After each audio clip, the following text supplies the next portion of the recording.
Welcome to our first Summer Expo, if you will, of the DSC Dallas Sport Club here at the Gaylord Texan Resort. Where's the bullet going to go? Where the bullet goes, where the barrel is pointed when you pull the trigger. There's something special about an old fishing lure. So folks, making the camp cabbage rolls, as I call them, is way easier than the way your grandmother or your mother. Welcome to A Sportsman's Life. We're so glad you tuned in to join us for another exciting real-world outdoor adventure right here on A Sportsman's Life.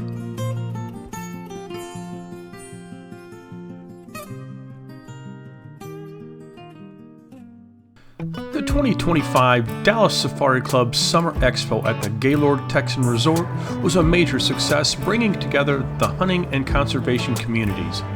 The event featured a massive exhibition floor with approximately 450 booths showcasing everything from international hunting trips and the latest firearms to outdoor gear, apparel, and fine art. This summer gathering celebrated the outdoor lifestyle while supporting the Dallas Safari Club's mission.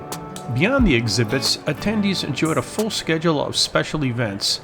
Highlights included the Smoke and Spurs DSC Summer Kickoff and the DSC Foundation Gala, which provided networking opportunities and a chance to support conservation efforts. The expo also marked the significant announcement that the Republic of Angola has reopened to legal and regulated hunting.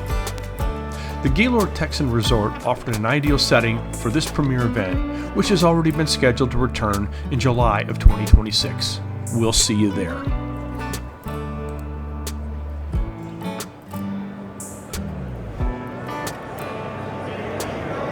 Well, you find just about anybody at these shows. Mr. Bill Carey, how are you, sir? I'm great. Everybody having a good time. Good to see you. Larry's mingling around here somewhere. Yep. Luke said he couldn't make it today, but I'm glad to see you and Miss Demi. Glad to see you too, buddy. All right, let's go catch a fish.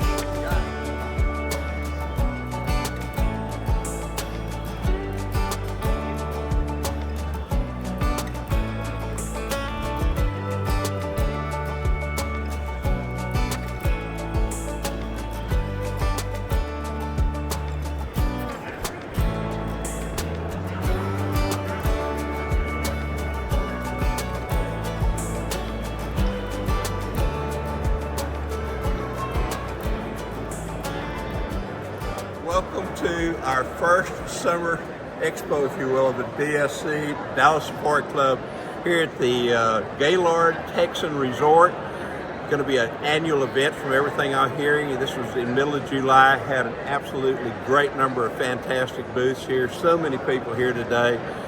Our chance to come back to Dallas for a little bit. Our major show is going to be again in Atlanta in February, but we thought this would be an ideal place, ideal time. Of course, on the 19th of July, which is tonight, we're going to have our DSC Foundation Gala where we try to raise as much money as we can to support conservation through so many different projects.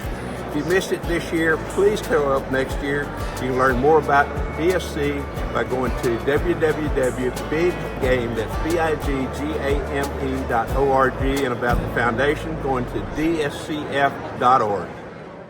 Brought to you by Dallas Safari Club, Conservation, Education, and Hunter Advocacy.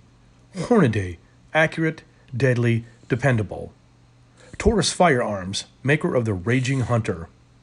Stealth Vision, high-tech precision-driven equipment tailored for the modern hunter. Shooting is really pretty basic when you get down to it. It's always amazing. I hunt with a handgun quite a bit. People go, oh my God, that sharp barrel. Where's the bullet going to go? Where the bullet goes, where the barrel is pointed when you pull the trigger. And I bring that up for a lot of different reasons, because so very often we have a rifle and the next thing you know, you bring it to your cheek or bring it to your shoulder and you're doing this. You're trying to find where in the world is that scope kind of thing. Well, with one of these Hornady cheek pads, it takes a lot of that away. What you want to do is when you get a rifle, mount a scope on it. Before you put the cheek pad on, put it up to your shoulder, just like you're going to shoot. Now, you noticed I pulled the bolt out of this one. Put your head down on the stock, open your eye, and I'm pushing a little bit harder. Guess where my eye is? It's right there. Now, with that cheek pad, if I bring it up and shoot like I was going to get a good well, close my eye, open my eye, I see the full value of that scope. I can see everything in that scope right there. That's how you want it to be. That's one of the reasons I use these. Now, if for some reason it's too low, you can always put a little shim on the bottom of these. So these are available from Hornady.com. Highly recommend that you get one. Great place to keep your license if you're hunting in an area where you have to have any kind of special permits while you're out with a gun. Great place to do that. Great place also to carry extra ammo. Hornady.com, they're cheek pads. Perfect when it comes to hunting and shooting. There's something special about an old fishing lure. It's more than just a piece of wood or metal, it's a small piece of history. Each nick and worn down paint chip tells a story of a day on the water, or a fish that got away, or a memory shared with a friend. For me, the hunt for these vintage treasures is a thrill all of its own. You might find them at a local flea market, buried in the back of an old antique shop, or even handed down from a grandparent. You never know what you're going to find. Look for lures from iconic brands such as Heddon, Creek Chub, or Paw Paw. Their craftsmanship and unique designs make them a true collector's item. When you do find one, the first step is to gently clean it up. Don't scrub away the character. A soft cloth and a little patience is all you need to remove the dirt and grime. The goal isn't to make it look brand new, but to preserve its unique charm. Once it's clean, you can display it in a shadow box or on a stand, turning a simple lure into a piece of art.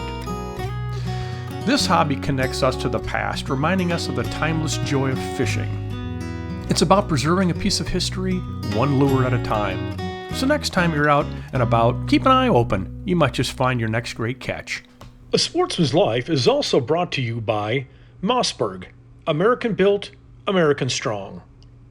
The YO Steakhouse, Catch and Release Apparel, Pyramid Air, your one-stop shop for everything air guns.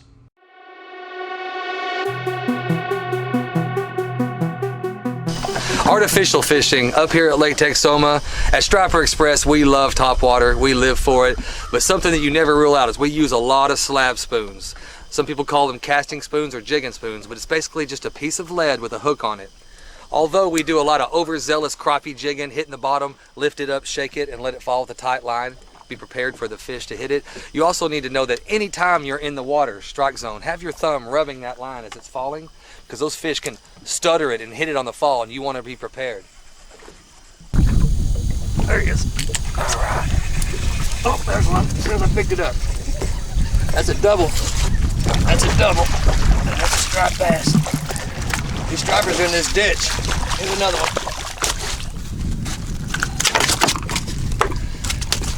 Slavin, as we call it here at Texoma, is basically a lead jigging spoon. And when the fish have sounded, a lot of times you can take it and bounce it along the bottom, keeping a tight line to the bait, and pick these fish up.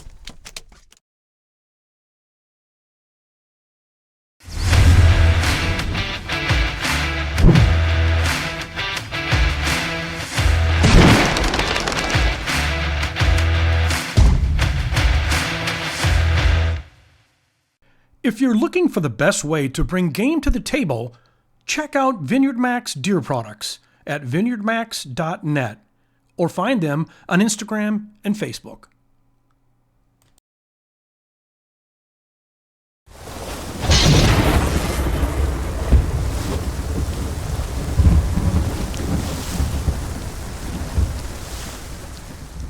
Well, folks, it's Luke Clayton, and it is now time to do a little outdoor cooking, spoon in hand.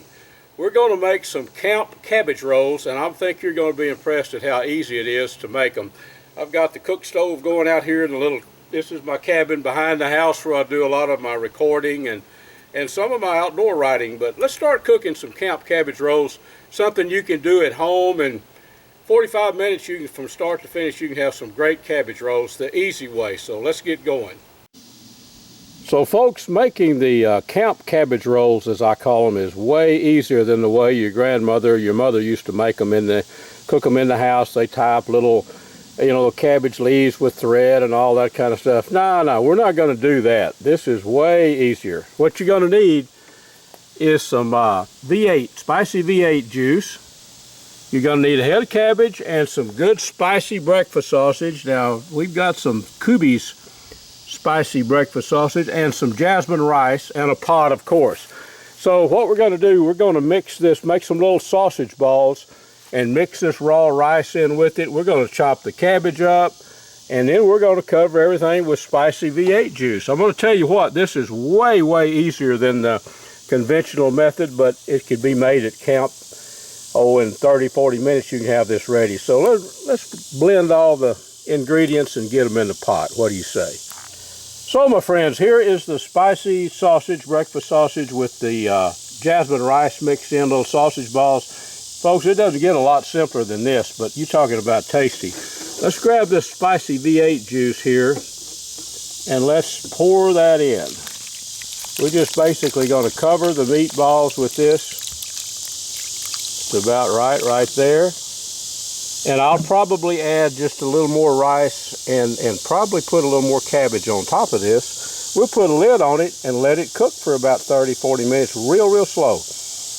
And then we're going to have some of the best, most tasty cabbage rolls, camp cabbage rolls that you've ever eaten. So let's start cooking. So we're just getting our camp cabbage rolls up to temperature. You can see the water beginning to simmer a little bit. We'll put a lid on these, folks. Let them cook about 30 minutes, and by then those sausage balls will be well done. You might note that I sprinkled a little more jasmine rice on the top here. So we'll put a lid on this rascal and let it start cooking. Okay, let's get a bowl, a little of this in the old bowl there. Good old meat. Look at those. Plenty of cabbage. Let me just put a meatball over here to show you the finished product. Let's cut into that and let you take a look at it. Look at that. If you look really close, you can see the rice in there. That is some prime eating and easy to make at camp. Folks, I wish you were here. You could dig in with me. Well, before we wrap up today's show, I thought we would give you a few tips here on our Sportsman's Life relative to video.